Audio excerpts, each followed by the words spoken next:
एक दिन रिसर्च के दौरान उसे जंगल का एक जहरीला सांप काट लेता है। वह बहुत घबरा जाता है और उसका फोन भी नीचे गिर जाता है। अब वह किसी को मदद के लिए कॉल नहीं कर पाता। उसने खुद ही अपना जहर निकालने की कोशिश की और हाथ को काट लिया, लेकिन उसका कोई असर नहीं हुआ। घर जाकर भी उसने हाथ काटा, लेकिन अब देर हो चुकी थी। जहर उसके शरीर में फैल रहा था और उसे अजीब अजीब हेलुसिनेशंस होने लगे। वो कई दिनों तक ऐसे ही पड़ा रहा। एक दिन वहाँ कई साइंटिस्ट्स आए उसे ले जाने के लिए। उसे थोड़ा होश था, वह अभी जिंदा था, लेकिन उसके शरीर में कोई ताकत नहीं थी। उसने हिम्मत करके उन लोगों को आवाज देने की कोशिश की, लेकिन आवाज नहीं निकल पाई और ऐसे ही सब लोग वहाँ से चले गए, ये सोचकर कि इश यहाँ नहीं है। कुछ दिन बाद का सीन दिखाया जाता है। उसके हाथ का जो कट था उससे झड़ बाहर निकल गया था और थोड़ा बहुत झड़ जो दिमाग तक गया था अब ठीक हो रहा था। बस उसे थोड़े हेलुसिनेशंस आ रहे थे। होश में आते ही उसने तुरंत शहर के हॉस्पिटल जाने का फैसला किया। उसने अपनी कार साफ की और शहर की तरफ निकल पड़ा। लेकिन एक अजीब बात उसने देखी, सड़कों पर कोई कार नहीं थी और जब वह शहर पहुंचा तो वहाँ कोई हलचल नहीं थी। उसे एक भी जिंदा इंसान दिखाई नहीं दिया। सारी बिल्डिंग्स खाली पड़ी थी। ये देखकर वह घबरा गया। यहाँ एक पैंडेमिक फैल चुका था। ये पैंडेमिक इतना खतरनाक था कि कुछ ही दिनों में पूरी पॉपुलेशन को खत्म कर दिया। इश बायोलॉजिस्ट था। उसने समझा कि वह कई दिनों तक पॉपुलेशन से दूर रहा, इसलिए ये बीमारी उस पर अटैक नहीं कर पाई और वह बच गया। अब तो पॉपुलेशन ही खत्म हो चुकी थी, मतलब यहाँ कोई गवर्नमेंट नहीं थी और किसी चीज का कोई मालिक भी नहीं था। इश को तुरंत अपने पेरेंट्स का ख्याल आया। कार चलाते हुए जब वह घर पहुंचा तो देखा कि उसके पेरेंट्स कई दिनों से मरे पड़े थे और उनकी बॉडीज की हालत भी बहुत बुरी हो चुकी थी। लेकिन फिर उसने हिम्मत की और घर के बाहर कब्र खोदकर उन्हें दफना दिया। इसके बाद भी उसने पूरा शहर देख डाला, कोई और सर्वाइवर जिंदा नहीं था। ये सोचकर उसने दूसरे शहर जाने का फैसला किया। कुछ जरूरी सामान और एक गन लेकर वह निकल पड़ा। लेकिन जो ब्रिज लास वेगस जाता था वह भी सील्ड था। वह बहुत गुस्सा में आया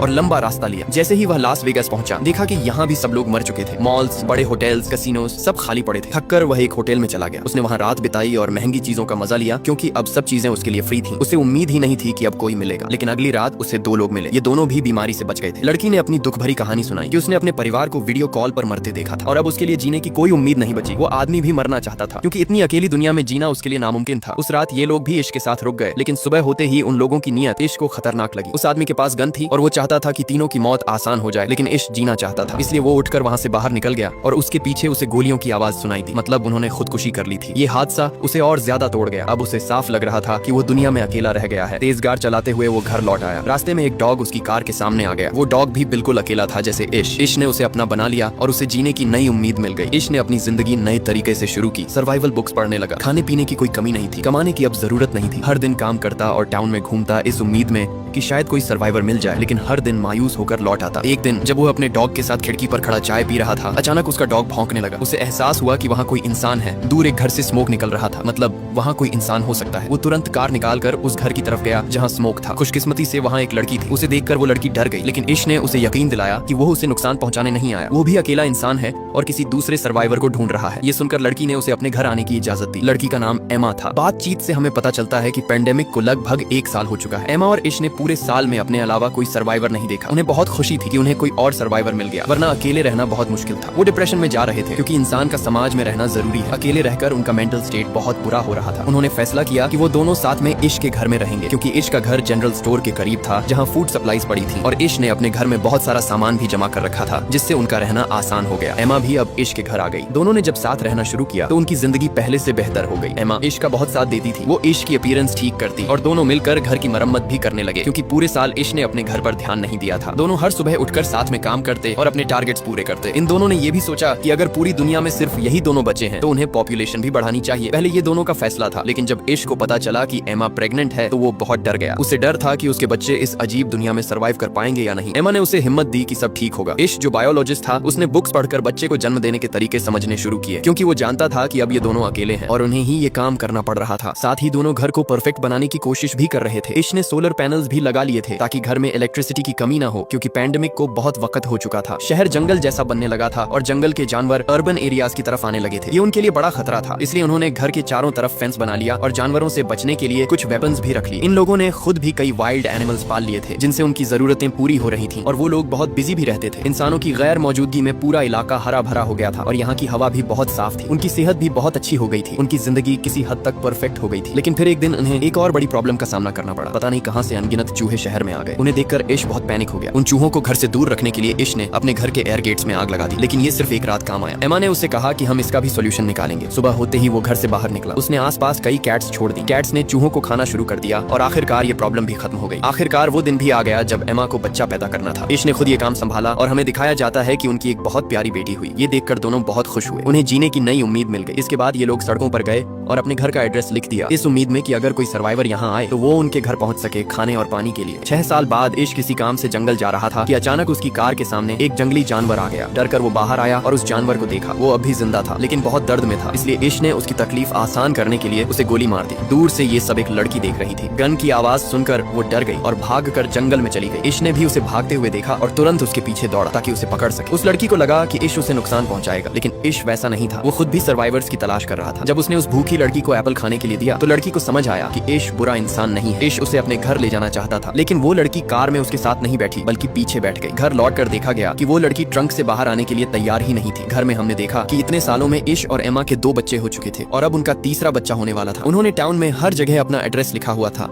और उसी एड्रेस को देखकर 2 और सर्वाइवर्स उनके पास रहने आ गए थे, जिनका नाम था जॉर्ज और मरीना। और अब 1 साल से ये दोनों इश और एमा के साथ रह रहे थे, क्योंकि यहाँ किसी चीज की कमी नहीं थी। खैर, अब इश जंगल से लड़की को भी ले आया था, लेकिन वो लड़की अभी तक गाड़ी से नहीं निकली थी। उसने पूरी रात ट्रक में ही बिताई। सुबह मरीना उसे खाना देने आई तो वो डर गई और खाना फेंक दिया। फिर मरीना ने उसे समझाया और अपनी कहानी सुनाई। उसने बताया कि वो और जॉर्ज कई महीनों से इस अकेली दुनिया में भटक रहे थे। फिर उन्हें इश और एमा का एड्रेस मिला और वो उनके साथ रहने लगे। उसने यह भी कहा कि ये दोनों बहुत अच्छे लोग हैं और यहाँ किसी चीज की कमी नहीं है। उसकी बातें सुनकर लड़की थोड़ा शांत हुई और उनसे मिलने जुलने लगी। लेकिन अजीब ये था कि लड़की अब तक ज्यादा बोली ही नहीं थी और न ही उसने अपना नाम बताया था। एक दिन मरीना ने उसका सामान देखा तो उसमें अजीब और गरीब ड्राइंग्स थी। साथ ही उसे एक लेटर मिला जिसमें उस बच्चे का नाम लिखा था। उस लेटर में लिखा था कि पैंडेमिक के दौरान उसके पिता ने उसका एब्यूज किया, जिसकी वजह से अब वो हर इंसान के सामने अपने आप को बेच देती है। ये लेटर उसकी माँ ने लिखा था, जिसमें उसने लिखा था कि जब वो मर जाए तो जो भी उसे पाए उसका ख्याल रखे। ये जानकर सब लोग ईवी का और भी ज्यादा ख्याल रखने लगे। उसी रात एमा ने तीसरे बच्चे को जन्म दिया, जिससे सब लोग बहुत खुश हो गए। 1 साल ऐसे ही बीत गया। एक दिन उन्हें खबर मिली कि उनके इलाके में कोई आया है। सब डर गए। छोटे बच्चों को अंदर भेज दिया गया और सारे बड़े लोग गन्स लेकर बाहर निकले, ये देखने की कौन आया है। उन्हें पता चला कि ये सर्वाइवर्स का एक ग्रुप था जिसमें 4 लोग थे। ये लोग भी इश और एमा का एड्रेस देखकर आए थे। उनमें से एक डॉक्टर थी। उसने बताया कि इतने सालों में उसे सिर्फ ये 4 जिंदा लोग मिले हैं और अब वो पहली बार इश परिवार से मिल रही है। उनके चेहरे और बातें साफ दिखा रही थी कि वो किसी को नुकसान नहीं पहुंचाएंगे। इसलिए इश और एमा ने भी उन्हें अपने परिवार में शामिल कर लिया। वैसे भी यहाँ किसी चीज की कमी नहीं थी। अब सब मिलकर एक बड़ा सोसाइटी बना सकते थे। इश ने उन नए लोगों को सर्वाइवल के रूल्स समझाए कि हमेशा अपने वेपन्स साथ रखना है, क्योंकि अब ये दुनिया जंगल जैसी हो गई है। कभी भी जंगली जानवर सामने आ सकते हैं। जब भी सप्लाईज लेने बाहर जाना हो तो हमेशा ग्रुप में जाना होगा, वरना कोई भी जंगली जानवर या और खतरा उन्हें नुकसान पहुंचा सकता है। ये सारे रूल्स बताने के बाद सब सप्लाईज लेने बाहर गए। मॉली जो डॉक्टर थी वो मॉल और हॉस्पिटल से बहुत सारी चीजें लेकर आई जो उनकी कम्युनिटी के काम आ सकती थी और जिनसे सबका इलाज हो सकता था। साल ऐसे ही बीतते गए और हमें पता चलता है कि इस पूरे ग्रुप में अब बहुत सारे बच्चे हो गए थे। बाकी कपल्स के भी बच्चे हो गए थे। अब उनकी कम्युनिटी बढ़ रही थी। इश अपने बच्चों को बढ़ाता था और उन्हें बताता था